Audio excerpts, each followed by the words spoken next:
essa discussão um pouco mais orientada e produtiva do que, propriamente, vir aqui e fornecer uma visão pronta ou acabada, ou mesmo uma visão dworkiniana a respeito do fenômeno. Muito mais, então, fornecer um roadmap, assim, um mapa sobre como essas questões aparecem no debate público, no debate político-jurídico, para que a gente saiba, pelo menos, quais caminhos procurar, ou por quais caminhos transitar, quando nós somos chamados como professores, alunos, estagiários, juízes, promotores, advogados, a nos posicionar sobre essas questões.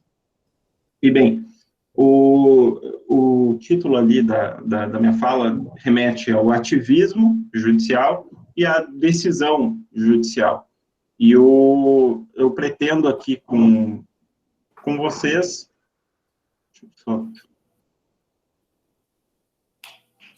Eu pretendo aqui com vocês...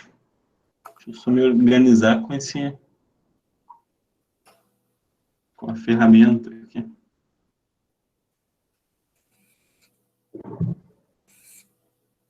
O que eu pretendo discutir aqui com vocês vou começar conversando sobre ativismo judicial.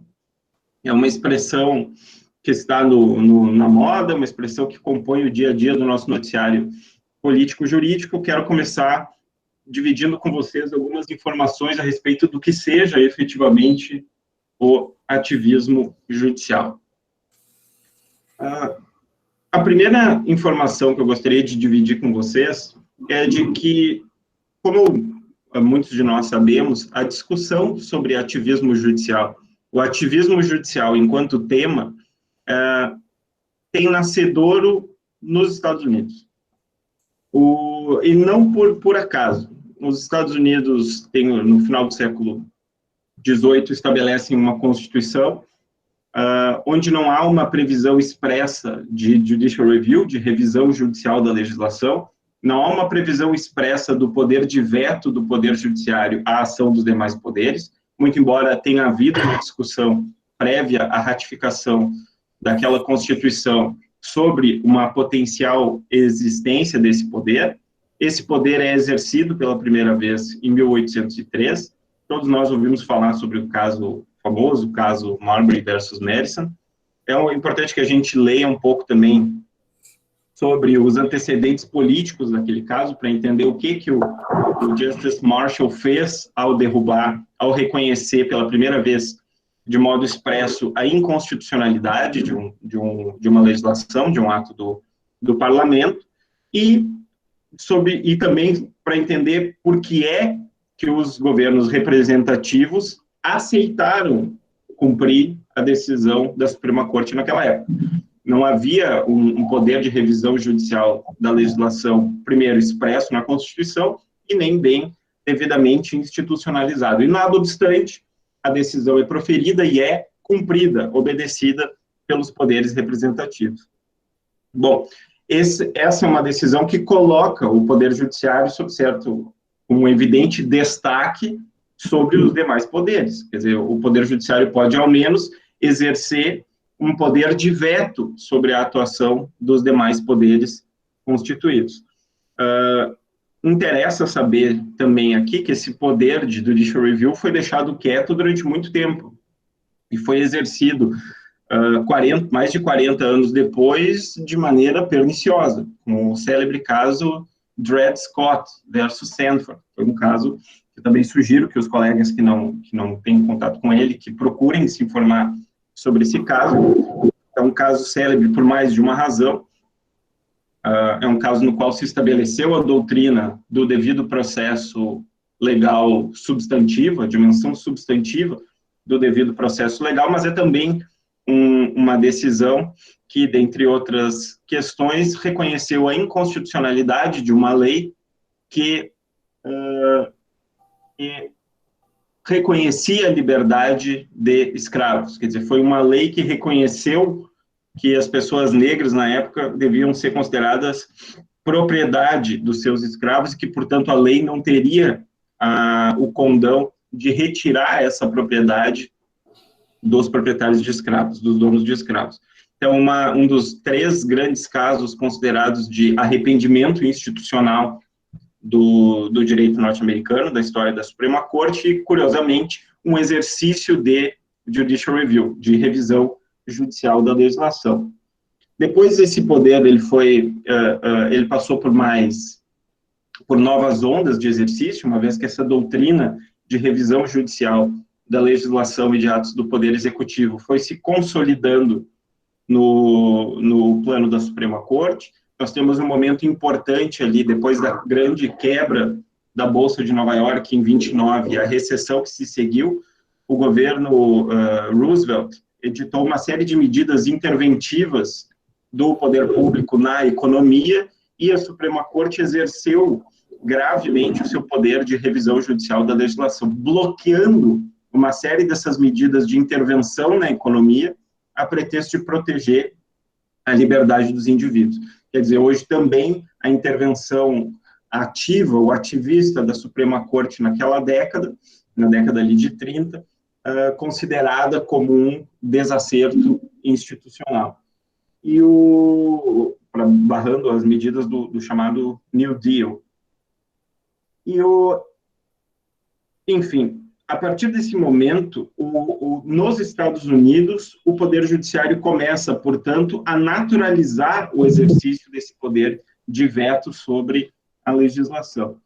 E nesse meio tempo, ali, quando a gente entra na década de 40, esses influxos começam a tomar conta também do continente europeu. O continente europeu passa pelos dissabores da Segunda Grande Guerra Mundial, e no pós-guerra, o direito pós-bélico acaba assumindo a feição de fortalecimento de cortes constitucionais, acaba, sob certo aspecto, incorporando, atribuindo aos elementos jurisdicionais dos seus estados a guarda de textos constitucionais ou de dispositivos constitucionais que preservam direitos da cidadania que haviam sido violados de maneira muito grave, de maneira muito brutal e, por vezes, formalmente jurídica, sob a forma jurídica, durante a Segunda Guerra Mundial, muito especialmente na Alemanha, via nacional-socialismo. Bom, esse em tintas assim, bem primárias, o pano de fundo da década de 40 do século passado, quando, em 1947, sai publicado na revista Fortune, nos Estados Unidos, um artigo de um professor de Harvard, um historiador, cujo nome é Arthur Schlesinger, em que ele discute aí o ativismo judicial como tema. Ele dá um nome a esse fenômeno, ao ativismo judicial. Ele fazia ali uma discussão sobre a composição da Suprema Corte da época, em que ele identificava 2 falanges, 2 alas, uma delas mais conservadora e comprometida com a preservação do direito como positivado, como escrito, com interpretações consagradas e tradicionais do texto constitucional, e identificava numa segunda ala uma postura mais progressista. Essa postura progressista, ela é apontada por Schlesinger como algo nocivo para a produção do direito. Isso é uma coisa importante que se perceba. Schlesinger visualizava e identificava na postura dessa ala progressista da Suprema Corte uma tentativa de usar o direito, ou de usar, sobretudo, essa prerrogativa de judicial review, de revisão judicial da legislação, ou da revisão judicial dos atos dos poderes majoritários, como um modo de dar privilégio às suas próprias visões políticas, às suas próprias visões e preferências sobre o ambiente político. Então, tudo isso para dizer o seguinte: de onde é que surge essa discussão sobre o ativismo judicial, qual é o panorama no qual se estabelece essa discussão, e para demarcar com vocês aqui um momento histórico específico, esse momento, em 1947, já ali com um poder bastante consolidado na democracia americana, em expansão no continente europeu, de fortalecimento do elemento jurisdicional do Estado para tomar decisões politicamente sensíveis. Se bem ou mal tomadas as decisões, a visão de Schlesinger foi a de associar o ativismo judicial com uma certa extrapolação do poder de revisão judicial da legislação, como se os juízes pudessem, então, se valer desse poder de controle de constitucionalidade, para usar uma expressão mais familiar a todos aqui, do controle de constitucionalidade, para fazer prevalecer as suas próprias visões de mundo. Bem, agora um passo atrás. Nós tínhamos basicamente aqui, nós temos ao longo do século XX, agora falando mais, deixando os Estados Unidos de lado e focando no continente europeu, duas visões preponderantes, duas visões básicas, assim, sobre modelos de Estado de Direito. Nós temos uma primeira experiência que diz respeito aos Estados liberais e legislativos de direito. Significa dizer, o que é Estado de Direito, pessoal? O Estado de Direito é um conceito polissêmico, mas quando eu falo em Estado de Direito, eu digo respeito à preservação de direitos individuais, separações de poderes, limitação do poder do Estado pelas regras que o próprio Estado concebe, e esse modelo de Estado de Direito, ele assume diferentes formas. Inicialmente, uma forma liberal. Essa forma liberal privilegia a lei como o elemento central da produção jurídica.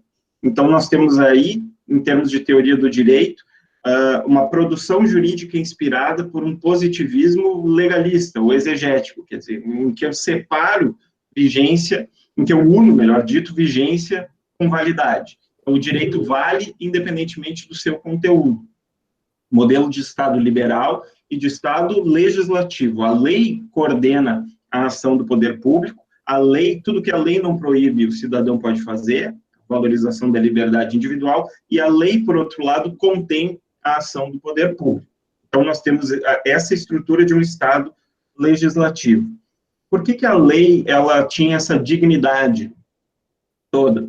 Porque a lei representava um ideal de autodeterminação da sociedade. Quer dizer, a lei era uma expressão de uma vontade geral, de um certo estamento político. Então, a lei continha essa dignidade de contar até hoje com uma presunção de validade. E, portanto, a lei valia porque era lei, independentemente do seu conteúdo, bem ou mal. Ao longo do final do século XIX e ao longo do século XX, acontece uma mudança politicamente sensível aqui. E os colegas certamente sabem, perdoem pelo didatismo aqui, que é a incorporação de parcelas que não participavam do processo eleitoral até então. Então, nós temos aí o voto dos ex-escravos, o voto dos analfabetos, o voto feminino incorporado, e esses grupos passam a ser incorporados ao processo eleitoral, passam, portanto, a eleger os seus próprios representantes, e você chega a um fenômeno de fragmentação do produto legislativo. Quer dizer, a lei deixa de ser, mesmo num plano mais abstrato, deixa de ser concebida como uma expressão da vontade geral de uma determinada comunidade política, porque essa vontade geral deixa simplesmente de existir, o que há uma pluralidade de interesses conflitantes. E uma vez que haja essa pluralidade de interesses conflitantes, eu tenho uma grande dificuldade de reconhecer a validade da lei pelo só fato de ela ser considerada lei. Somem-se a isso, de novo, os azares do segundo pós-guerra, e a visão sobre a interpretação jurídica, a visão sobre a produção do direito, ela passa a ser reconciliada com a preservação de alguns princípios de justiça, ou com a preservação de alguns direitos fundamentais, mediante os quais se harmonize ou se filtre essa produção legislativa pulverizada. Eu falo aqui de um elemento que nós estudamos sempre desde a graduação, da transição desses estados legislativos para estados sob a forma constitucional, sobre os estados para estados constitucionais, onde a Constituição passa a ser esse elemento jurídico básico e uniformizador da experiência jurídica. Então, o fenômeno que o Chico Lira se referiu anteriormente é a constitucionalização do direito. O direito passa a ser filtrado a partir da Constituição. Só que aí nós temos uma questão importante, pessoal, e aí já voltando, então, para a discussão norte-americana. sempre que se estabelece o direito norte-americano, aquele que tem um constitucionalismo mais bem consolidado, mais amadurecido. Quando você fala em constitucionalismo, em constitucionalização do direito, e você autoriza determinações jurídicas sob o império da Constituição, em nome da Constituição, eu tenho um entrechoque aqui entre a vontade da maioria, a vontade majoritária, a democracia majoritária e as franquias previstas em dispositivos constitucionais. O constitucionalismo, ele nos apresenta um formato de democracia restrita, contida ou limitada. Então, é importante a gente pintar isso com cores bem primárias. Quando eu falo em constitucionalismo ou em constitucionalismo democrático, nas suas acepções originais, eu estou trabalhando com conceitos que são antepostos, são contrapostos. A democracia majoritária, a ideia de democracia privilegiando a vontade da maioria, privilegiando o método majoritário de tomadas de decisões políticas, e, por outro lado, a Constituição, ou o constitucionalismo, limitando ou restringindo o poder da maioria. Nós temos aí, de novo, sobretudo nos Estados Unidos dessa época, ao longo do século XX, o desenvolvimento de muita literatura que vai se dedicar ao estudo desse problema especificamente, do que Alexander Bickel chamou de a dificuldade contra-majoritária. A constitucionalização do direito reveste o direito de um caráter contra-majoritário. E há uma célebre discussão, muita discussão, sobre as credenciais democráticas do exercício desse poder em nome da jurisdição, sobretudo desse controle judicial da constitucionalidade da ação dos poderes representativos. Então, nós temos aí um célebre choque entre constitucionalismo e democracia, que é resumido no trabalho de Alexander Bickel, que defende que o Poder Judiciário deveria ser um pouco mais deferente, em certos casos, às decisões majoritárias, na expressão, se resume na expressão dificuldade contra-majoritária. Quais são, portanto, as credenciais democráticas dessa delegação de poderes a juízes, a um corpo de juízes que, de resto, como advertem alguns autores, decidem questões controvertidas por voto majoritário, não é? O Tribunal Federal se debruça sobre determinada questão politicamente controvertida e decide por 6-5, decide por voto majoritário. Por que a decisão majoritária de um corpo de 11 juízes ou ministros deveria se sobrepor à decisão majoritária de milhões de brasileiros? Esse é o problema. No plano americano, então, você passa a ter, primeiro, por um lado, uma visão mais entusiasmada desse fenômeno, na qual você passa uma linha mediante a qual você passa a justificar o poder dos juízes e a fornecer critérios pelos quais esses poderes judiciais poderiam ser exercidos sem dano à democracia. E aí você tem uma série de autores aí, por exemplo, tem uma leitura que eu fiz recentemente de um autor, de um professor da NYU, da Faculdade de Direito de Nova York, um professor argentino, Samuel Issacharov, que fez uma análise de direito comparado e identificou que em democracias jovens, democracias frágeis, como é o caso da Argentina, de onde ele veio, ou do México, outros exemplos do leste europeu que ele dá, os estados saíram de períodos autoritários, saíram de períodos de autocracia, estabeleceram uma transição rumo à democracia, e muitas vezes em que esses estados assumiram a forma democrática, a maneira com a qual a democracia foi preservada, ou o modo institucional pelo qual se visou a proteger essa democracia recém-estabelecida, foi o fortalecimento de cortes constitucionais. Delegação de poderes de controle de constitucionalidade para órgãos jurisdicionais. Então, uma análise assim sobre a estratégia de consolidação da democracia em certos países. Aqui no Brasil, famosamente, nós temos o pensamento do ministro Luiz Roberto Barroso, que também dedica boa parte da sua produção à justificação do poder judicial de revisão da legislação, de revisão dos atos do governo. O ministro Barroso, todos sabem, para além de atribuir ao poder judiciário essa faceta contra-majoritária, também justifica o exercício do poder judicial ancorado em outras premissas, como o iluminismo, por um lado, e o caráter mesmo representativo do poder judiciário a ser exercido em determinadas questões. Sem querer polemizar, pelo menos não agora, as premissas do ministro Barroso, o meu objetivo aqui é demonstrar para vocês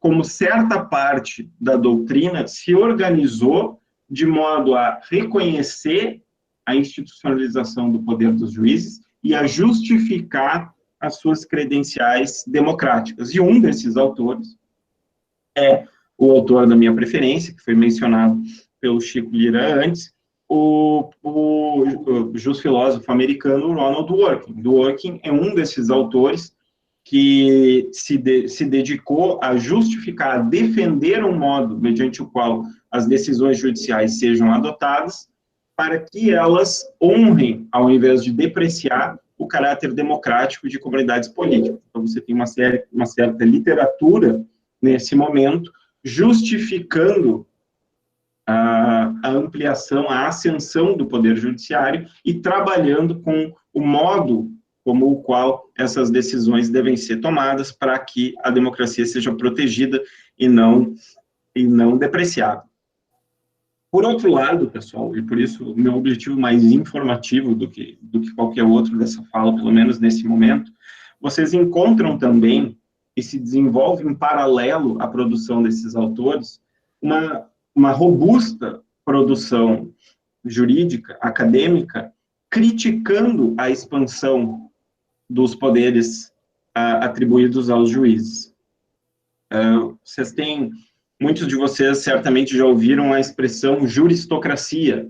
A expressão juristocracia é atribuída a um autor canadense, Rand Herschel, que escreveu um trabalho cujo nome é A Caminho da Juristocracia, Towards Juristocracy. E, ao contrário do que pode parecer para quem lê apenas o título, não é uma visão que edulcora a atuação do Poder Judiciário, é uma visão crítica à atuação do Poder Judiciário. E o Herschel defende o argumento de que a concentração de poderes em juízes é um modo de preservação do status quo das maiorias representativas, que estariam com medo de perder na arena política tradicional as franquias já asseguradas no jogo político majoritário. Vocês têm aí também, pessoal, um problema que vocês conhecem bem, que é um problema que diz respeito à falta de efetividade da atuação do Poder Judiciário. Quer dizer, muito bem, chegam grandes questões à decisão do Poder Judiciário. O Poder Judiciário diz, faça. Há um problema com relação à saúde, há um problema com relação à situação carcerária. O Poder Judiciário interfere numa questão como essa. E como é que você faz com que essa decisão seja efetivamente cumprida? Tem um autor, cujo nome é Gerald Rosenberg, que escreve especificamente sobre isso. Será que a gente não está confiando demais nos poderes do juiz para transformar a realidade? Será que isso não é uma hollow hope? Será que não é uma esperança vã, oca, vazia?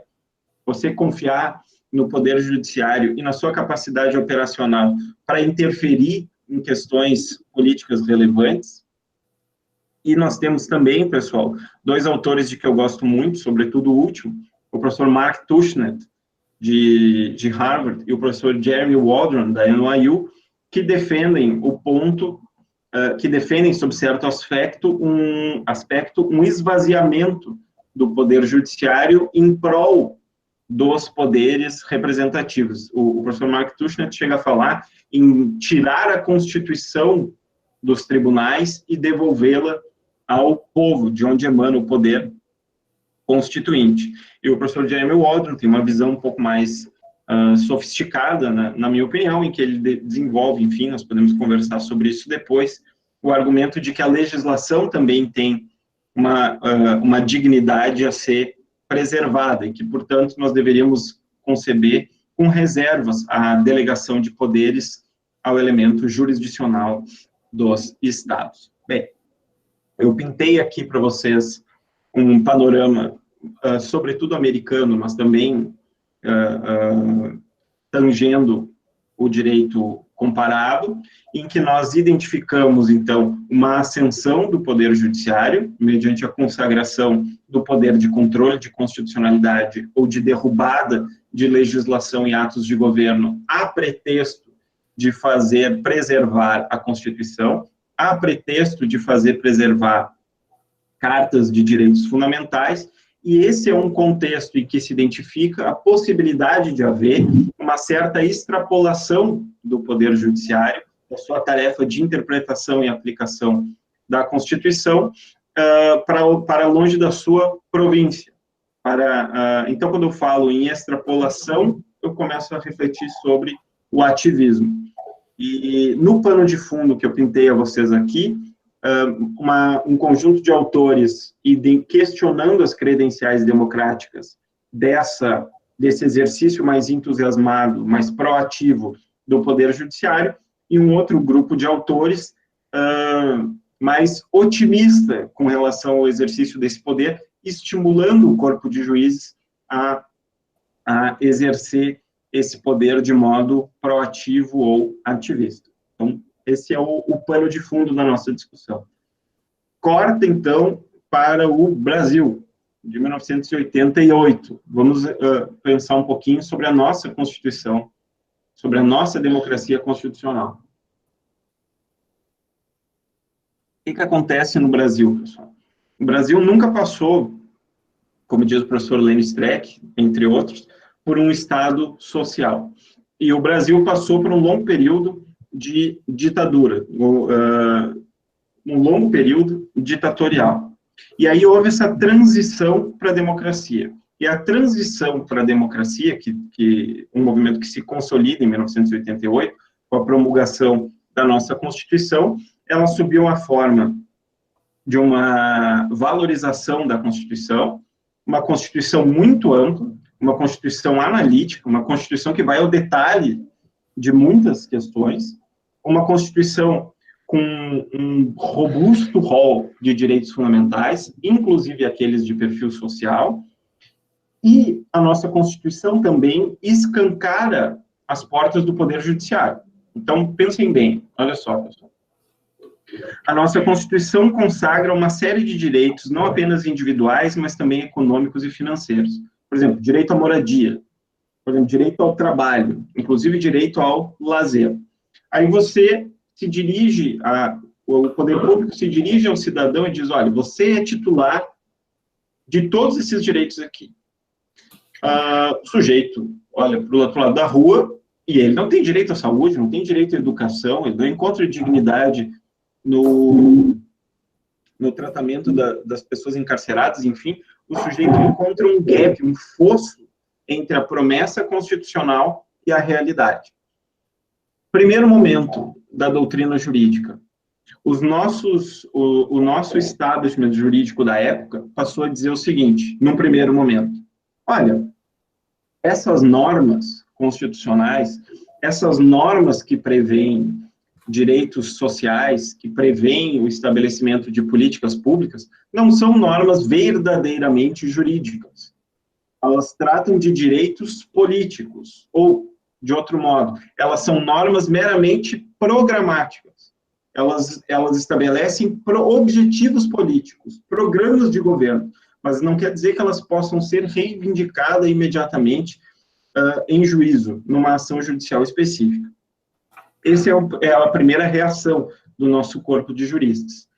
Essa compreensão a respeito do texto constitucional, dos direitos constitucionais, ela vai sendo gradativamente, ela vai cedendo lugar gradativamente na doutrina e na própria jurisprudência, sobretudo do Supremo Tribunal Federal, a uma compreensão, vai cedendo lugar a uma compreensão de que a Constituição ela é normativa, de que há uma força normativa na Constituição, e que norma é aquilo que deve ser. Se deve ser, ela tem de poder ser cumprida, ser feita cumprida. Essa compreensão, pessoal, ela nos explica boa parte do que está acontecendo no nosso cenário jurídico-político, porque aí você diz para o cidadão, todos esses direitos que na prática não existem, eles estão consagrados em normas. Normas são para valer, não são apenas conselhos, não são apenas objetivos políticos. Se as normas são para valer, eu tenho de poder fazê-las cumprir.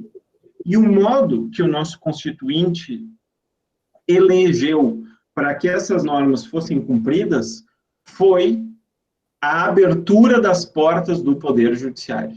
O artigo 5º 35 da nossa Constituição diz que nenhuma lesão ou ameaça de lesão ao direito pode ter a sua análise suprimida pela lei do Poder Judiciário.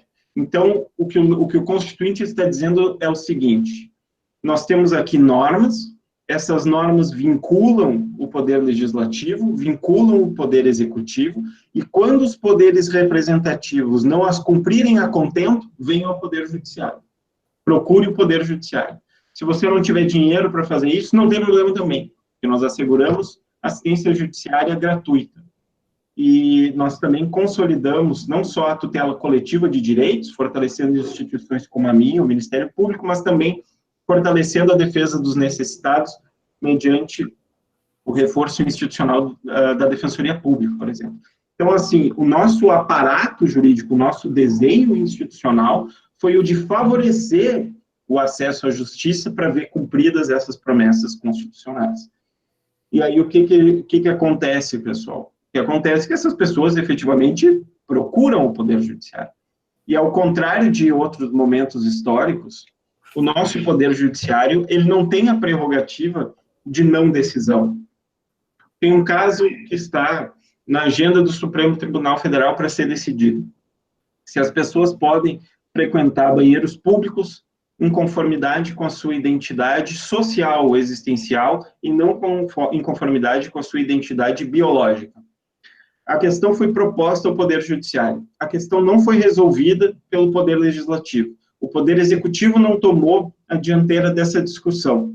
O Poder Judiciário não pode, ainda que reconheça uma lacuna, uma zona de anomia, o Poder Judiciário não pode deixar de decidir uma questão como essa. Então, vejam, as questões são todas a um estímulo constitucional. Questões mais diversas sejam arrastadas para o Poder Judiciário e o Poder Judiciário não tem a prerrogativa de não decidir e de devolver a matéria para os poderes representativos. O Poder Judiciário tem de resolver as situações como essa.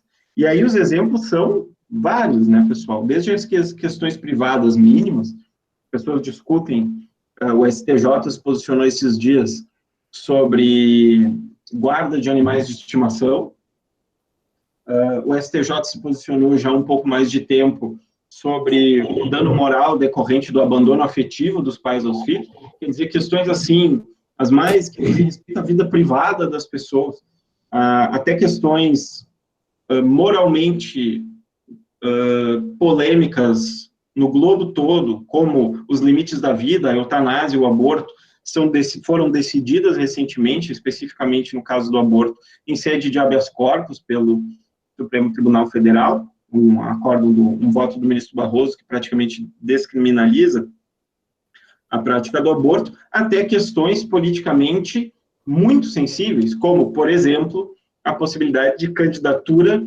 avulsa, de candidatura independentemente da filiação a um partido político, também na agenda do Supremo Tribunal Federal para responder, quer dizer, na omissão dos demais poderes, o Poder Judiciário é chamado a se pronunciar. Outro exemplo da ordem do dia é o enfrentamento da pandemia, né, pessoal? A pandemia é referente ao coronavírus. A gente fez uma pesquisa ali na FMP, onde eu leciono, um aluno, não fui conferir, mas um aluno fez uma pesquisa lá sobre o tratamento que o Supremo Tribunal Federal deu à Covid, e parece que encontrou mais de 12 mil referências, 12 mil, não 12 mil decisões, mas 12 mil referências à expressão coronavírus ou Covid no plano das decisões do Supremo Tribunal. O Supremo Tribunal foi chamado a decidir, a tutelar as ações do Poder Executivo desde o início, a ponto de o Poder Judiciário ter sido chamado a definir, inclusive, de que modo os poderes representativos devem legislar ou atuar no enfrentamento da pandemia referente ao coronavírus. Refiro-me às decisões em que o Supremo Tribunal Federal estabeleceu a competência concorrente e comum para o tratamento dessas questões, nessa disputa que há entre prefeitos, governadores e governo federal. Tudo isso, pessoal, filtrado por um corpo de juízes. Se o panorama é esse, pessoal, duas observações aqui. O primeiro é o de que nós vivemos, de modo incontestável, uma grande judicialização da vida, de todos os aspectos da nossa vida, inclusive da nossa vida política. E eu espero ter deixado claras, assim, a vocês, algumas das causas pelas quais isso acontece. Há um certo descrédito a respeito da população às nossas instâncias representativas. Outro aspecto é o fato de o Brasil não ter passado por um Estado social promovedor propriamente dito. Nós temos feito uma transição de um regime ditatorial para um regime democrático, com uma consagração de um catálogo amplo de direitos e um favorecimento do acesso ao Poder Judiciário, enfim, uma série de fatores que combinam para que... existe também no Brasil, né, pessoal, nós que lidamos com o direito sabemos bem, uma certa cultura do litígio. O novo Código de Processo Civil tenta, inclusive, estimular a autocomposição e formas alternativas de resolução de conflitos, mas nós vivemos numa sociedade litigiosa, o Brasil em específico tem uma certa cultura do litígio. Todos esses fatores se combinam para que, contingencialmente, nós tenhamos um panorama de judicialização da vida, inclusive, como falei, da nossa vida política. Judicialização. Judicialização é contingencial, é o deslocamento dessas decisões para ser resolvidas por um corpo de juízes. O que não é contingencial, essa é a segunda observação, é o ativismo. E vejam, o fato de o Poder Judiciário ser chamado a enfrentar essas questões e de não ter a prerrogativa de se demitir de decidir determinadas questões, não necessariamente exige que ele seja ativista. Ativista ele será, para citar um trabalho nosso aqui, para prestigiar, além dos trabalhos americanos e europeus, para prestigiar um trabalho nosso aqui do Rio Grande do Sul, da Clarissa Tassinari, que é professora ali na Unicinos, tem um belo trabalho sobre ativismo judicial. Ativismo é extrapolação de poderes. Ativismo, portanto, decorre de uma postura judicial. Voltando para ilustrar esse argumento, com o próprio trabalho do ministro Roberto Barroso. Numa entrevista recente, ele disse que o ativismo do Poder Judiciário, ele é muito insensado. Ele é visto como se o ativismo acontecesse muito mais vezes do que efetivamente ocorre.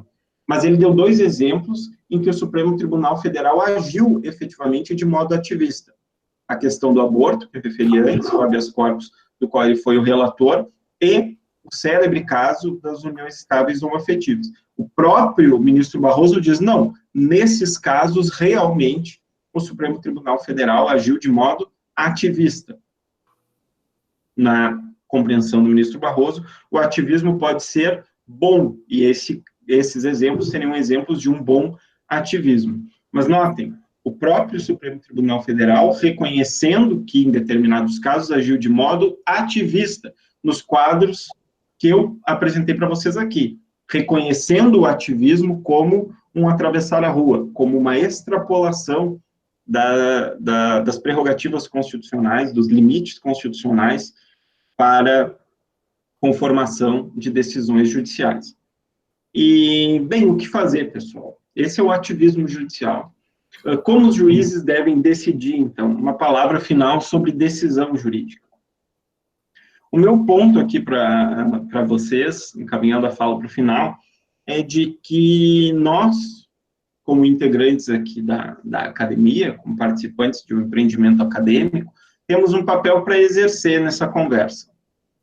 Tem um texto recente, um livro recente, do professor americano Richard Posner, bastante conhecido pelos seus escritos sobre análise econômica do direito, em que ele faz uma relação, ele é juiz federal e é professor na Faculdade de Direito de Chicago. O professor Posner, ele publicou um trabalho cujo nome é Academia e Prática. Academia e Prática, caminhos divergentes. Na verdade, academia e poder judiciário, mas seria academia e prática, caminhos divergentes.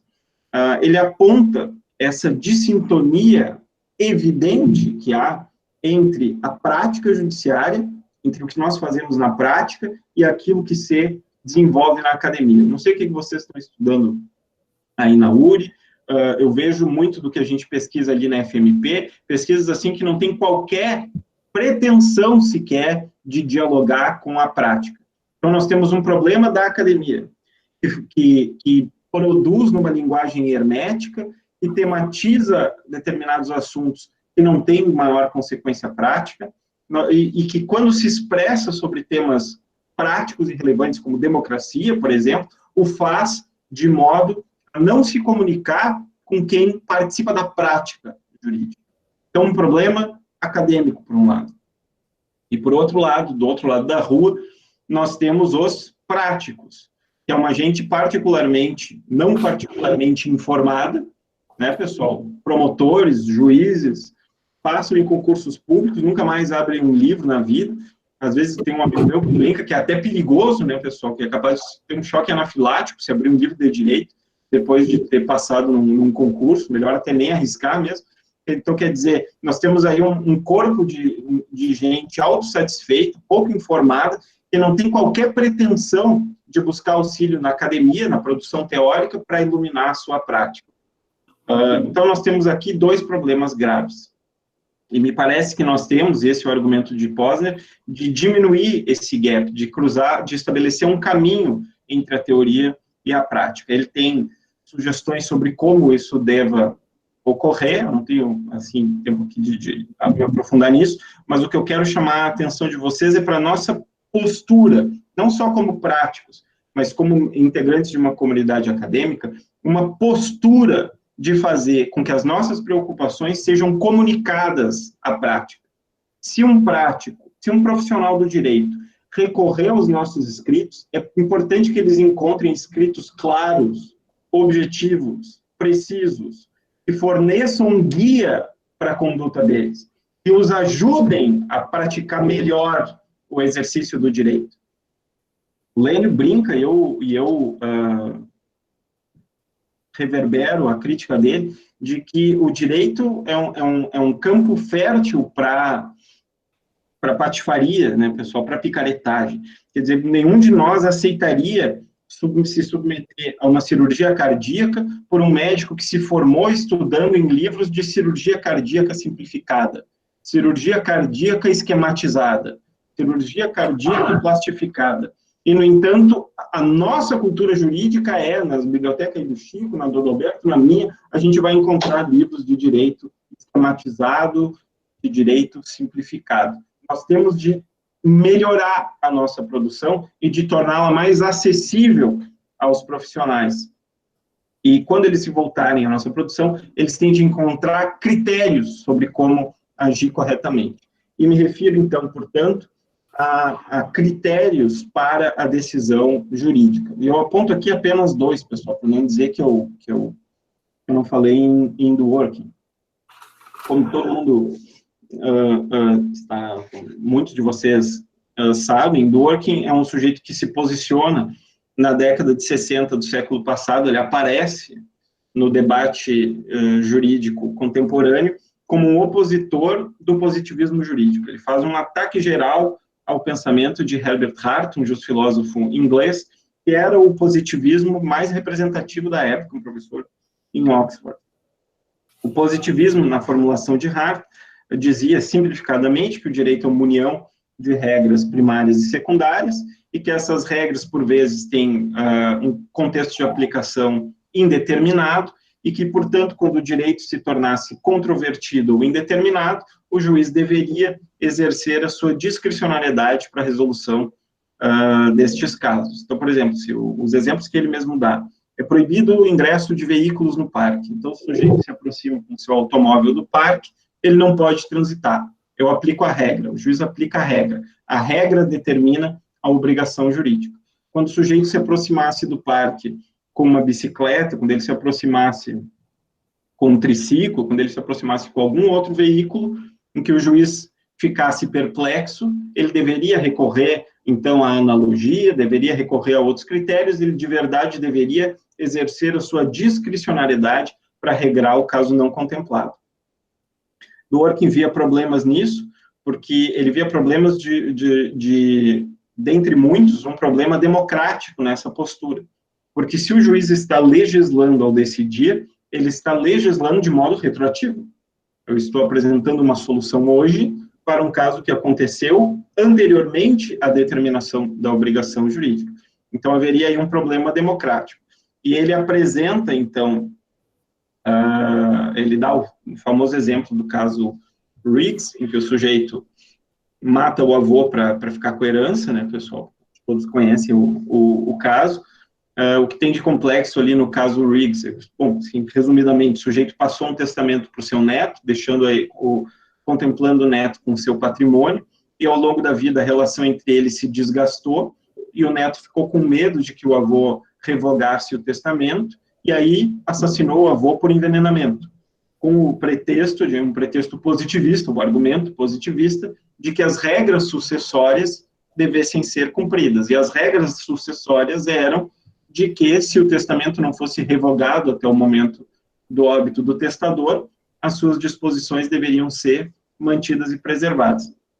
E o sujeito, então, esses são os fatos da causa, e a causa chega ao tribunal, e o Tribunal de Nova York, por 2-1, percebam que teve um voto minoritário, aqui pouco lembrado às vezes, por 2-1, entendeu que as regras não se aplicavam, que as regras deveriam ceder a um princípio não promulgado, ao princípio de que a ninguém é dado se valer da própria torpeza, e aí por 2-1 negam a herança ao indivíduo. Então, a primeira lição aqui, pessoal, e o que Dworkin deriva desse caso e de outros, é de que os juízes não têm tanta discricionariedade assim, de que nesses momentos em que o direito se torna, se manifeste como indeterminado, como controvertido, a tarefa jurídica não seja apenas a de deixar o direito de lado e legislar, e sim o de tentar fazer uma interpretação mais abrangente do direito, da qual fazem parte, como padrões de julgamento, não apenas regras,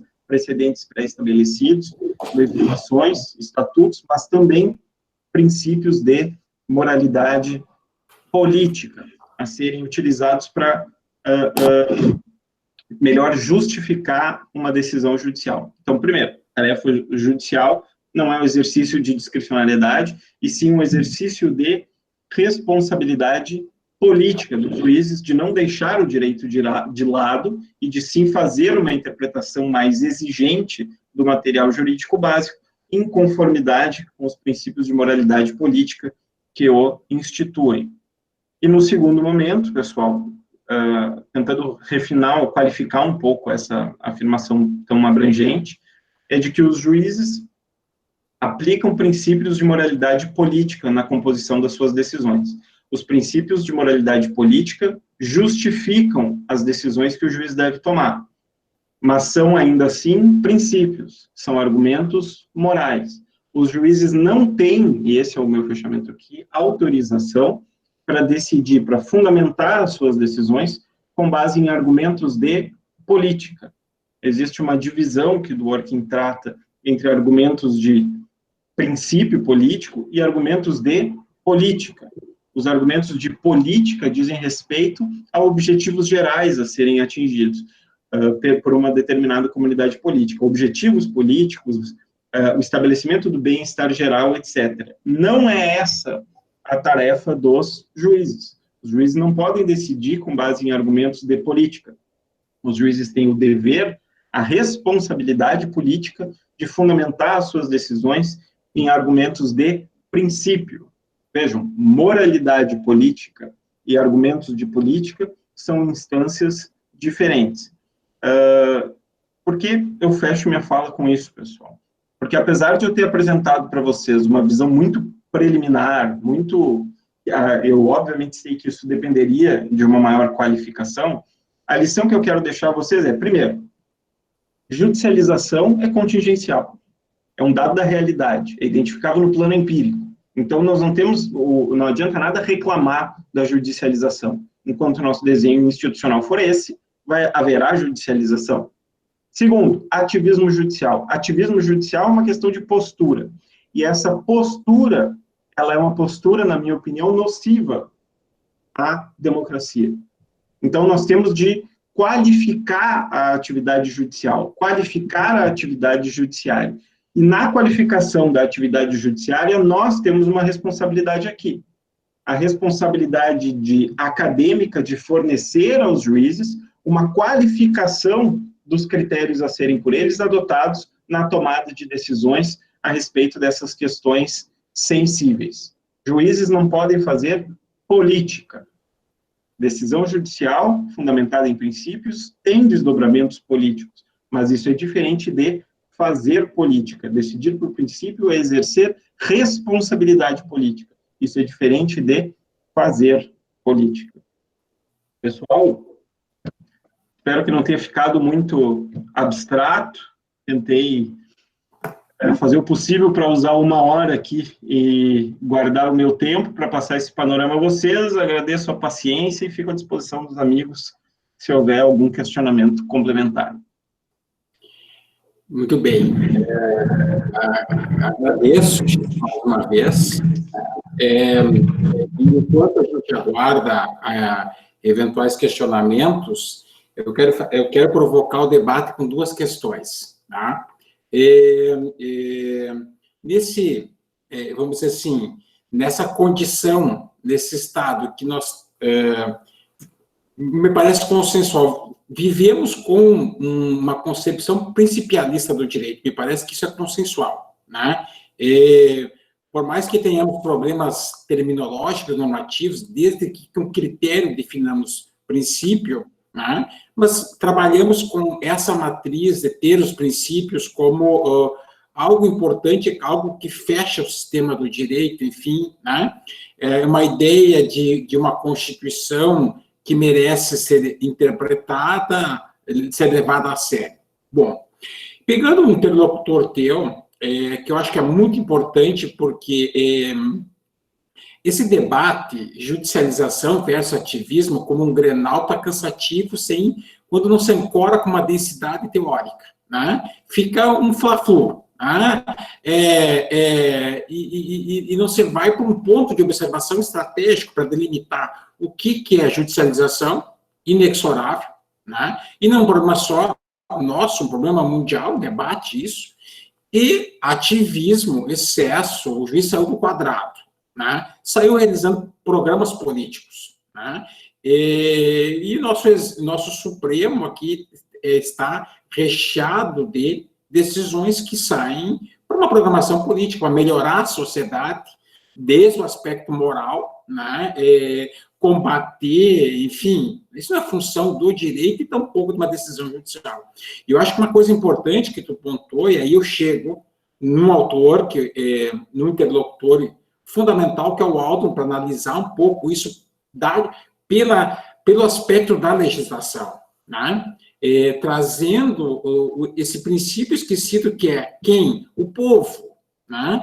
E que a ideia da legislação e a dignidade da legislação, ela cumpre essa função de assegurar a soberania, a autodeterminação das pessoas decidirem e legislar, né? Um pouco que o próprio Habermas trabalha naquela ideia de co-legislador. Enfim, mas o Aldrin, quando ele faz essa análise crítica do ativismo, né, ele parte, vamos dizer assim, ainda deixa num parênteses, são questões que eu queria que ponderasse. Por exemplo, ele critica certas patologias das democracias, especialmente nas questões raciais, né? Que, por exemplo, pegando o sistema americano, que convive ainda com isso, nas questões raciais, nas questões de sexo, e aí poderíamos enquadrar na leitura dele, me parece que até, inclusive, o aborto, quer dizer, essas patologias da democracia, quer dizer, sistemas doentios, tá, que não evoluem. Tá? Mas aí ele diz o seguinte, a minha análise, a minha crítica, ela parte, né, de 4 afirmações a respeito das instituições de determinada democracia. Né? Eu não vou me lembrar, mas assim, que leve a sério os direitos fundamentais, que tenha um debate político evoluído, que abarque esses temas fundamentais da sociedade, né? Enfim, que garanta a participação política e que tenha os seus desacordos centrados em questões morais. E nesse aspecto eu concordo com ele no sentido de que essa sociedade complexa, nós estamos em completo desacordo em questões morais. Tá? Então, questões morais controvertidas não podem ser decididas por uma corte constitucional, tá? Que não tem condições de absorver esse dissenso. Então, são questões, problema, limites, a questão das drogas, a questão do aborto, né, como tu bem contou, especialmente numa liminar, num habeas corpus, quer dizer, qual é a legitimidade democrática de uma ideia de autogoverno? Né? Então, eu gostaria que tu sinalizasse, porque isso assim, o que tu pensa? O Brasil, né, recém-saído de um regime autoritário, inaugurado uma fase democrática com os nossos solavancos.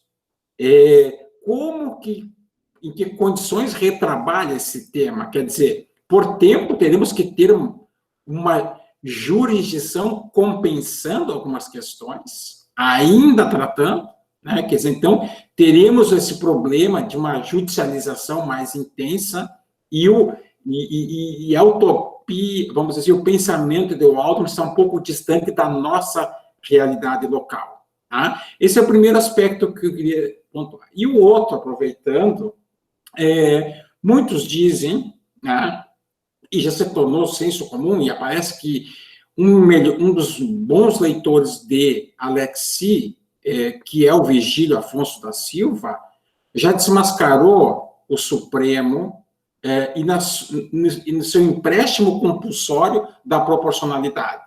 Demonstrou, em vários artigos e livros, em que em nenhum momento o Supremo, e eu não vi jurisprudência, explicitou a proporcionalidade, nem na fórmula de peso, nunca explicitou a prevalência de alguns princípios e tampouco apresentou a metodologia argumentativa, né? E em nenhum momento também se apropria do epílogo ou do pós-fácil, onde o Alexis trabalha com as margens, né, do legislador e trabalha com a liberdade do legislador como um princípio formal. As margens normativas, né? A Constituição não proíbe, quer dizer, e nem limita, quer dizer, um espaço para o corredor, para o legislador conformar, e as hipóteses epistêmicas, né, em que há dúvidas. Por exemplo, descriminalizar ou não descriminalizar drogas vai produzir mais danos ou não vai produzir mais danos à saúde? Então, ele deixa claro quem é que tem que decidir esses temas. O legislador.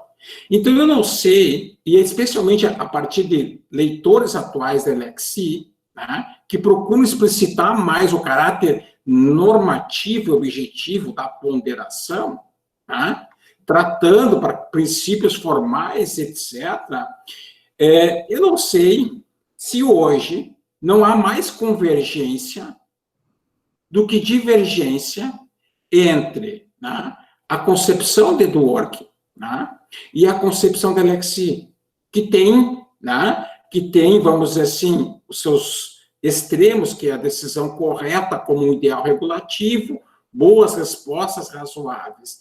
Então, e acho que um pouco disso, dessa crítica apressada, não que não mereça ser analisado criticamente da compatibilidade, um pouco dessa crítica apressada, muitas vezes, está no sentido de não precisar e não analisar, né, afora a obra dos direitos fundamentais, outras aportações, inclusive outros leitores, né, de Alexis, que estão levando a gente, estão procurando tratar, racionalizar melhor, em termos normativos, a proporcionalidade. Meu querido, eram essas duas questões que eu queria debater contigo. Chico, obrigado pelas perguntas, né? São perguntas fundamentalmente complexas. Eu precisaria de mais tempo para dar o devido tratamento a elas, mas, de todo modo, a começar por Waldron, tu fizeste referência a um ponto bem importante do pensamento dele. Vamos lá. O Waldron é um autor que aparece, como falei, nesse cenário, tentando justificar ou resgatar o que ele chama de a dignidade da legislação. Então, assim, ele percebe um cenário em que há um grande entusiasmo com juízes e uma visão, de algum modo, caricatural do parlamento. E ele procura, com os seus trabalhos, o Dignidade da Legislação, o Law and Disagreement, ele procura, de algum modo, desmistificar essa visão caricatural do parlamento. Diz, olha, vocês têm uma visão, é possível que haja uma visão romantizada, romanceada, sobre como os juízes atuam, e uma visão caricaturada, uma visão de espantalho sobre como o parlamento atua. E o que ele propõe é o seguinte: uma vez que a gente desmistifique essas visões mais grosseiras, uma vez que a gente adote algumas premissas, e esse é o ponto para o qual tu chamaste a atenção, que é considerado um calcanhar de Aquiles no pensamento dele. Ele diz o seguinte: se forem cumpridas algumas pré-condições democráticas, forem cumpridos alguns requisitos, que são requisitos que dizem respeito à normalidade do funcionamento das instituições, nós devemos dar preferência à decisão do parlamento em relação às decisões do Poder Judiciário, quando houver uma discordância sincera, genuína, de boa-fé, informada sobre direitos. Esse é o ponto dele. O ponto dele é muito sedutor, porque nós estamos agora em, 50 pessoas aqui no nosso ambiente. Nós podemos ter visões absolutamente diferentes, francamente diferentes, sobre cotas raciais, sobre se o aborto deve ou não ser descriminalizado, sobre qual é o limite da judicialização do direito à saúde. Nós temos sobre os limites da liberdade de expressão, sobre o que vem acontecendo no dia a dia na frente do Supremo Tribunal Federal, o povo lá com as tochas, se aquilo está lá preservado pela liberdade de expressão ou se aquilo extrapola. Quer dizer, nós todos podemos concordar que a liberdade de expressão, de boa-fé, é importante que seja de boa-fé, que a liberdade de expressão seja um valor relevante, e ainda assim nós vamos discutir de maneira informada. Eu não vou conseguir te convencer ou convencer a todos do meu ponto de vista, e vocês não vão conseguir, mesmo de modo de boa-fé e informado, a mudar de opinião. Esse é o modo habitual de funcionamento regular do ambiente político, da comunidade política, ressalvadas determinadas patologias, e eu já volto a ela. Esse é o modo regular de funcionamento. Discordâncias de boa-fé a respeito dos direitos que as pessoas verdadeiramente têm. Se essa discordância for uma discordância razoável, se ela for uma discordância informada, e se ela não puder ser resolvida de modo demonstrativo, eu não tenho como demonstrar objetivamente que você está errado. Esse é o argumento do Waldron. Ainda que pudesse haver verdade nessas discussões, ainda que possa haver uma resposta correta sobre o aborto, por exemplo, sobre as cotas raciais, ainda que haja uma resposta correta, ela não inviabilizará, ela não eliminará a nossa divergência, a nossa discordância. Então, ele diz o seguinte: se eu não tenho como eliminar a discordância pela força do argumento, o que eu tenho de garantir que ele seja problematizado de boa-fé. E uma vez que ele seja problematizado de modo informado e de boa-fé, eu devo privilegiar a vontade da maioria. Por que não? Um dos pré-requisitos que ele estabelece é que haja uma certa cultura de respeito pelos direitos. Então, eu não posso participar de um debate sobre a liberdade de expressão sem considerar a liberdade de expressão um valor importante, sem considerar a posição do outro integrante dessa comunidade como a de um membro igual, também merecedor de igual respeito e consideração. Se eu participar de um debate sincero nesses termos, por que é que eu não deveria privilegiar a nossa posição majoritária e sim delegá-la a um grupo de juízes que vão discutir de um modo menos autêntico do que a arena política? Porque, veja, a discussão judicial, a discussão jurídica, ela é obnubilada pelas cartas de direitos. Nós vamos ficar discutindo qual é a interpretação correta nos Estados Unidos das expressões punição cruel e não usual, mas lá dos 700 do século XVIII, lá no século XVIII, ao invés de discutir o problema que nós temos real aqui, se a pena de morte é legítima ou não. Nós vamos discutir a linguagem que foi vazada, o direito à privacidade, e nós não vamos discutir aqui a questão referente ao aborto, ou qualquer problema que nós tenhamos em mão. Então, nós vamos ter uma discussão desfocada e numa arena reduzida, que é uma arena lá de 9 juízes, aqui de 11.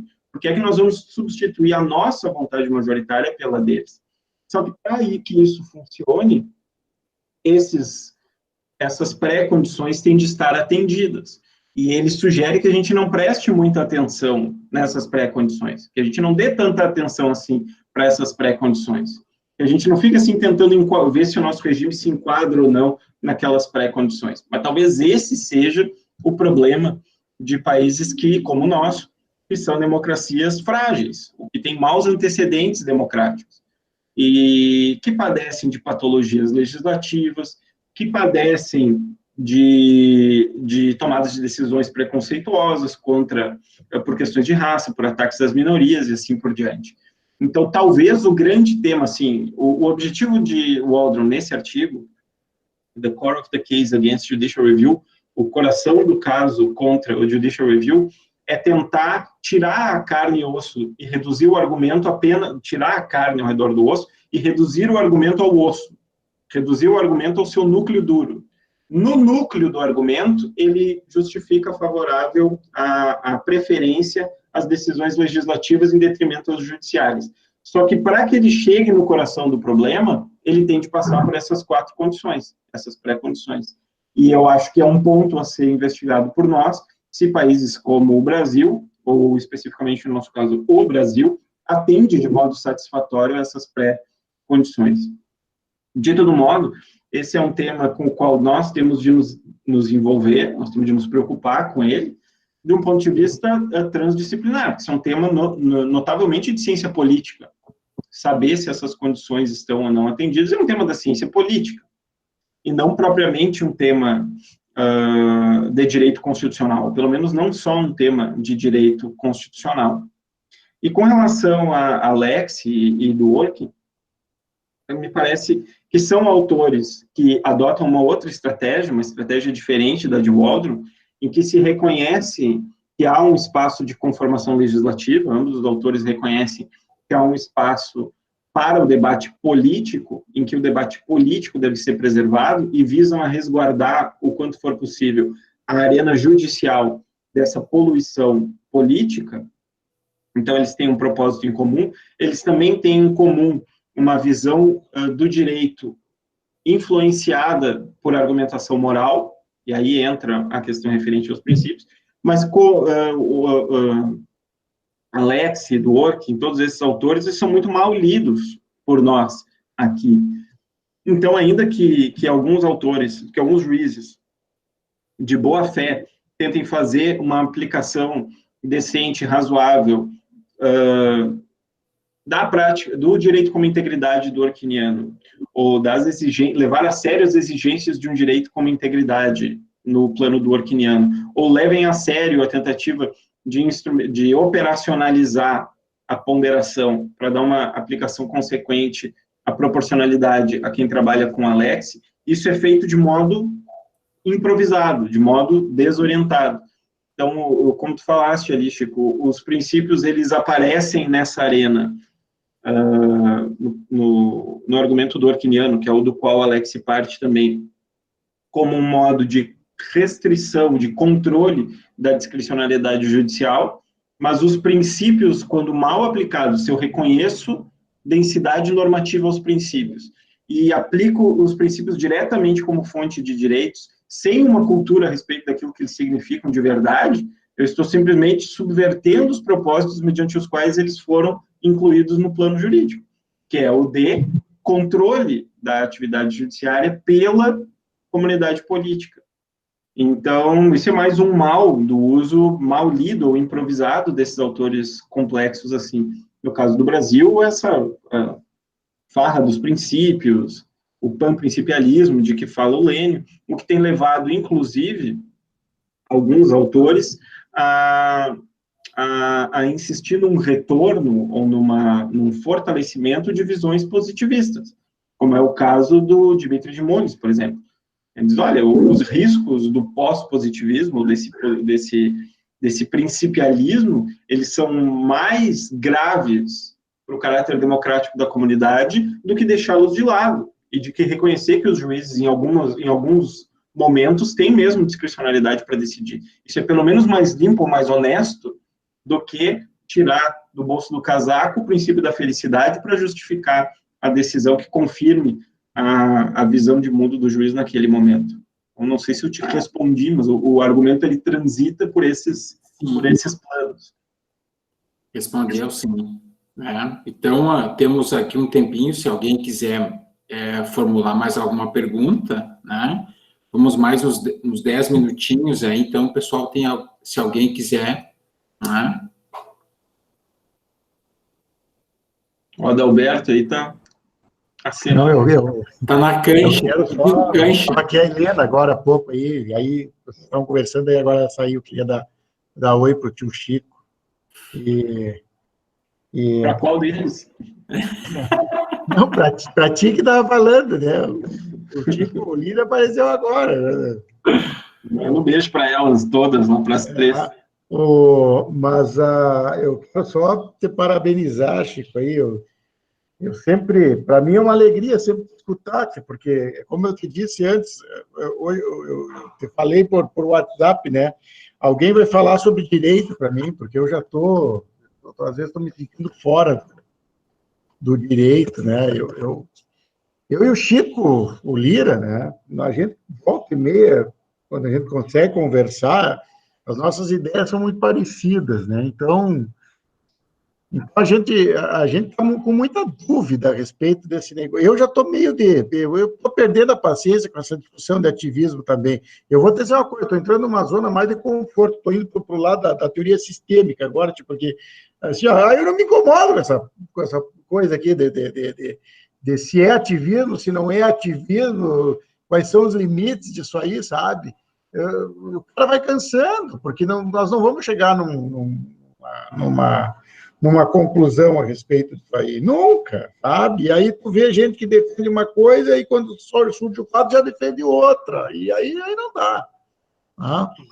Mas a tua fala, para mim, ela é música para os meus ouvidos. Né? Eu me sinto assim, lisonjeado, poder privar da tua amizade e do teu conhecimento. Né? E essa turma aí dos alunos aí que estão disputando, né? Eu acho que eles hoje tiveram um grande momento. Eu sou alguns dizem que eu sou reacionário, que eu não sei o quê, mas eu confesso, assim, às vezes parece que a gente não está estudando direito mais, sabe? É aquilo que tu sempre diz, que o Lênin sempre diz também. Eu acho que a gente não está estudando mais direito. Entendeu? Aí vira uma zona, vale tudo, entendeu? E mesmo colegas meus aí de docência, acho que o juiz pode tudo, pode fazer tudo, pode... aí não tem limite mais para nada. Eu acho que essa tua fala aí, ela é importantíssima nesse sentido, né? Mas é como eu te disse, eu estou gostando mais da teoria sistêmica, que eu me incomodo menos, eu durmo com mais tranquilidade, entendeu? É assim, ponto final. Eu fico pensando num ideal normativo, regulativo, seja lá o que for, né? Dever ser. Então, mas não que eu tenha abandonado as minhas raízes, mas às vezes, quando eu quero me incomodar menos, eu transito mais pela sociologia. Né? Eu acho que o Chico Lira está sendo uma má influência para mim também nesse sentido. Não, mas Luhmann, na instituição de direitos fundamentais, ele tem uma aportação muito boa, muito boa. Ele limita a função do direito, né? Exato. Ele tem uma função, com expectativas normativas, claro que ele tem todo um déficit em termos normativos, né? Mas essa história de que o direito e a Constituição fecham o sistema jurídico, ele deixa, no aspecto sociológico, ele vai demonstrar que o direito tem funções limitadas. E eu acho que o Chico pontuou uma questão muito importante, e assim, continuando no otimismo do Adalberto, né? O Adalberto, essa visão otimista, ele compara. É um otimismo comovedor, né? Continuando no otimismo do Adalberto, é um pouco compreensível, eu acho, porque nós, há pouco tempo, nós vivíamos um romance com os princípios. Nós descobrimos, claro. Essa ideia de que não era, né, eu acho que tem um artigo do Chico que eu recomendo que o pessoal leia, né, que foi publicado na Revista Brasileira de Direito, teu e do Lênio, que eu aproveitei à noite para reler, né? Então, relendo o debate entre Hart e Dworkin, uma crítica aos positivismos interpretativos, me parece que essa é importante quando tu fala, né? Como é que surgiu essa ideia dos princípios? Qual é a ideia? Claro que não é interessante para a comunidade política dizer que o juiz decide discricionariamente, quer dizer, nos casos difíceis, casos dramáticos, o juiz pega a cartola e decide. Eu acho, eu sinto, é isso? Não, tem que ter uma orientação, tem que ter uma programação jurídica dessa decisão, né? Essa decisão tem que cumprir minimamente com uma segurança jurídica. Agora, nós vivemos esse encantamento com os princípios, essa ideia, né, de superar o sistema positivo, desprezar o sistema positivo, como se o sistema positivo fosse algo totalmente desprezível. Claro, exatamente. Mas ainda a gente está muito encantado com a ideia de Capelletti, essa justiça substancial, a função transformadora do direito, Chico, e eu acho que esse é um aspecto importante que o próprio Aldo trabalha. A gente não dá nem espaço para que o legislador melhore a sua legislação, né? Que ele incorpore grupos políticos, que ele tenha uma sensibilidade maior com a democracia, né? E nós temos vários problemas, e nós temos um encantamento pelo direito, no sentido que o direito transforma a realidade, né? Então, nós pegamos, assim, feminicídio, leis protetivas com relação à violência do gênero, vai eliminar a violência. Isso tem um traço cultural, econômico enraizado, um patriarcalismo, quer dizer, isso é tempo, é com estudo, é com ensino jurídico. Isso não vai transformar a sociedade, né? Então, assim, a gente tem que desmistificar isso e conferir ao direito uma função mais modesta. O direito não pode estabelecer o que vai dizer, não pode programar a política, né? Estabelecer regras políticas para uma eleição, isso não é função do Supremo. Mas é isso. Mas aí está. Adalberto, eu acho que a importância desses debates, e como disse o Chico, nós temos que construir uma dogmática que demonstre esse lado. Não que o direito e o princípio não sejam importantes, são importantes para o sistema jurídico, muito, mas também num sistema de autocontenção judicial. Senão nós vamos viver num governo de juízes. Né? Claro. Um governo de juízes. Quer dizer, totalmente antidemocrático. Né? Quer dizer, mas eu recomendo esse artigo teu e do Lênio, porque isso tem uma premissa do teu debate hoje, da tua fala hoje, que é importante para que a gente se situe, né, no aspecto crítico, e por que não pode cair no outro extremo? Né? Porque o outro extremo é voltar ao positivismo. Pois são dois pontos importantes aqui.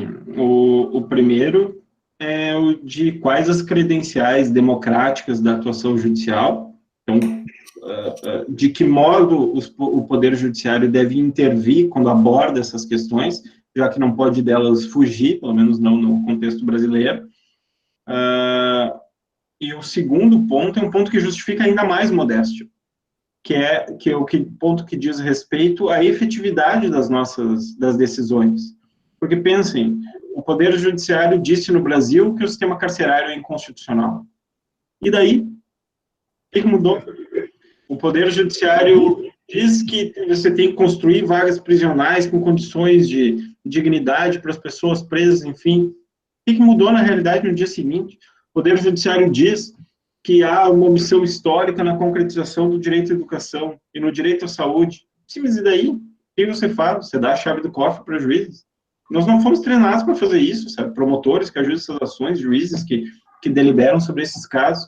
Ninguém quer que as pessoas morram na nossa mão. Se eu for promotor, eu vou ajuizar a mesma ação. Se vocês forem juízes, vocês vão conceder mesmo a medida liminar, vão conceder ali. Aí a gente dorme sossegado, mas não consegue, de verdade, verdadeiramente, promover alguma transformação social relevante. Então, se os juízes quiserem, se a agência judiciária como todo, se o sistema de justiça, melhor dito, quiser provocar transformações sociais, nós também temos de enfrentar esse argumento da realidade. Quer dizer, nós precisamos também de uma teoria sobre como tornar efetivas essas decisões.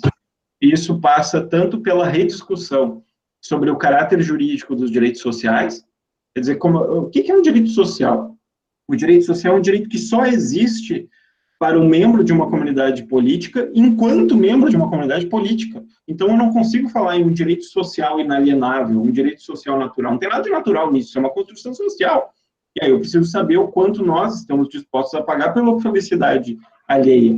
Nós precisamos rediscutir isso para, primeiro, saber qual é o limite da nossa intervenção. Segundo, se o limite da nossa intervenção for elástico, nós precisamos, então, nos preocupar com o segundo tempo, com o que acontece depois da decisão proferida. E aí, meus amigos, nós temos de ter a modéstia suficiente de abrir a agência, o sistema de justiça para a discussão com os interessados. E os interessados são os nossos amigos políticos. Então, não tem como a gente deixar de interferir, não tem como a gente interferir na política pública sem nos envolvermos com os próprios agentes políticos dos quais nós vínhamos fugindo ao resguardar essas questões no Poder Judiciário. Então, nós temos de, primeiro, nos preocupar com as credenciais democráticas da nossa intervenção, mas, em segundo lugar, nós temos de ter a humildade suficiente para saber como torná-las efetivas quando for o caso. O Chico Lira falou sobre o Capelletti agora, né? Isso é quando eu e o Chico fizemos concurso, o Chico já bem mais velho que eu, né? Quando nós fizemos concurso, tinha aquela coisa do direito alternativo, aquilo era ensinado, assim, nós ficávamos maravilhados com aquele negócio, né? Quando eu fui fazer meu mestrado, ainda falei sobre valores e tal, aquilo era uma maravilha, até o Chico se emocionou também quando eu conheci a teoria dos valores, né?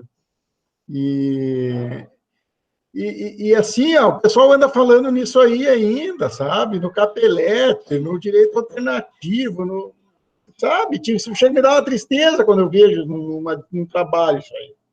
Ressurgiu o otimismo de novo. Ressurgiu o otimismo. Mas chega a dar uma tristeza, cara, porque assim, o acesso à justiça, o cara escreveu na década de 70, 80 lá, ele, o Brian Gary, o pessoal vê, mas acesso à justiça tem demais, é esse que é o problema. Tem demais. Agora, negócio de solidariedade dos entes, né? O Supremo tem solidariedade entre os entes com fornecimento de medicamento. Ok, tem solidariedade. Tá, mas e daí? E aí o juiz quebra o município, quebra o Estado já está quebrado, né? Para dar um remédio lá que seria competência da União. E pronto, fica por isso. A Constituição nunca falou em solidariedade. Nós nos arvoramos de ser os donos do dos cofres públicos, metemos a mão no dinheiro de qualquer jeito e está tudo resolvido. Tá? Mas acesso à justiça, direito social, mas qual é o limite? Nós não temos mais limite. Daí o Tribunal de Justiça desconstitui decisão em que o juiz extingue o processo e determina a volta à origem para o juiz determinar a inclusão da União e daí remeter para a União. Vocês entendem? É uma coisa que não tem cabimento. Não tem isso. Lógico, o STF dá uma decisão determinando que o juiz, então, determine o cumprimento do provimento da liminar, ou seja, lá o que foi, contra o ente que seria o competente segundo a lista. Quer dizer, eu não sei o que eles pensam lá no Supremo, como é que isso aí funciona, é isso que o Chico está falando. Olha a efetividade da decisão, o que sabe, me parece que quando o povo critica, e o povo critica com razão mesmo, se a gente está fora da realidade, e está sendo gravado e estou falando isso, não quero saber. Para mim, o Supremo Tribunal Federal está fora da realidade, essa que é a grande verdade. Tá? O Chico uma vez palestrou aqui, o Chico Mota, o nosso palestrante de hoje, palestrou aqui na FEMA, e o Chico disse, não é questão de escolha, eu acho que está errada a escolha dos ministros do STF, sou muito, muito tranquilo, sempre falei isso, nesse ponto, sabe? Parece que esse pessoal está fora da realidade. Tá? Agora, um colega meu, num outro grupo, estava debatendo o seguinte, que na cadeia só tem preto e pobre, e que não sei o quê, e que os da nossa classe, não sei o que lá, não pegam. Sim, mas vocês querem o quê? O Supremo mudou 500 vezes a decisão sobre o princípio constitucional da presunção da inocência. Agora não vou prender mais ninguém mesmo. Entende? Eu sempre tive a minha posição no sentido, vocês sabem disso, aguarde-se o trânsito, mas o Supremo mudou, e foi mudando, e agora, casuisticamente, resolve mudar, sem qualquer fundamento, para fazer um overruling, para fazer um distinguish, enfim, seja o que for. Né? Então, nós estamos mal, essa que é a grande verdade. E esse tipo de corte constitucional, para mim, não me serve. Não te dá uma segurança. Isso, em termos sistêmicos, dá para fazer a maior crítica do mundo. Não tem qualquer finalidade aí. É um horror, não mantém como é que se diz em termos sistêmicos, a redundância do sistema. E justiça é redundância, quer dizer. E com isso perde a sociedade, perde todo mundo. Tá, eu vou passar uma última pergunta aqui, Francisco, e aí vamos encerrar, tá? Acho que podemos encerrar, faço o adiantado da hora. O Renato disse que uma sociedade comandada por juízes não seduz o judiciário? O governo de juízes, né? Foi sempre uma preocupação da literatura que discutiu isso, os limites da atuação do Poder Judiciário em relação à democracia. Alguns autores dizem que o governo de juízes é um governo que nunca houve, que, portanto, as pessoas que se preocupam com o governo de juízes estão se assustando com o fantasma errado. De todo modo, o que me parece claro é que, se nós quisermos fazer uma interpretação sincera da nossa Constituição, se é a Constituição que fornece o nosso lugar de fala, nós temos de harmonizar a atuação do Poder Judiciário em relação dos demais poderes. E o Poder Judiciário aparece, até topograficamente, como lembram alguns autores, depois dos poderes legislativo e executivo. Poder legislativo, poder executivo, e só depois, subsidiariamente, o Poder Judiciário. Me parece que não há nenhum ganho democrático, ou que seria muito difícil de se justificar a atribuição de maiores poderes ainda à agência judiciária, ao sistema de justiça, em detrimento dos governos majoritários, das instâncias representativas do poder constitucional. De modo que, assim, por óbvio, um governo de juízes não é um governo mais democrático por causa disso, ao contrário, num governo de juízes há uma perda de autogoverno. Por outro lado, também, como eu falei, vocês que estão estudando teoria dos sistemas e que estão fazendo observações mais abrangentes sobre como as agências se se comportam, é uma questão aberta para vocês, para a sociologia, para a ciência política, a discussão sobre se o Poder Judiciário vem agindo, vem produzindo mais bem do que mal, agindo do modo como está. Como falei durante a minha fala ali, uma das razões que justifica a judicialização da política do país é essa descrença no poder representativo. E mesmo quem defende a legitimidade das instâncias representativas, as instituições, como é o caso do Waldron, diz que isso também depende do cumprimento de da assunção de determinados compromissos. E quem pesquisa isso, sociologia, ciência política, está numa posição privilegiada de descobrir, de desvendar se essas condições estão mesmo sendo observadas ou se não. Do ponto de vista da proteção aos direitos, do ponto de vista da proteção do caráter democrático de uma comunidade, o governo de juízes é uma contradição em seus próprios termos. Claro. Perfeito. Exatamente. Meu caro, vamos nos encaminhando para o final, né? Eu mais uma vez, né, Chico, eu agradeço de coração por tu ter disponibilizado, né? Tivemos aqui uma manhã muito produtiva. Só te adianto, amanhã eu termino com meus alunos do doutorado e a obra vai ser, para nós finalizarmos o debate, vai ser a obra do Aldo, da Dignidade da Legislação. Então, fechou inclusive, com a minha aula, com o pessoal que vai ter, para a gente discutir, né? Tivemos uma manhã aqui com 84 participantes, então tivemos uma manhã muito produtiva, né, meu caro?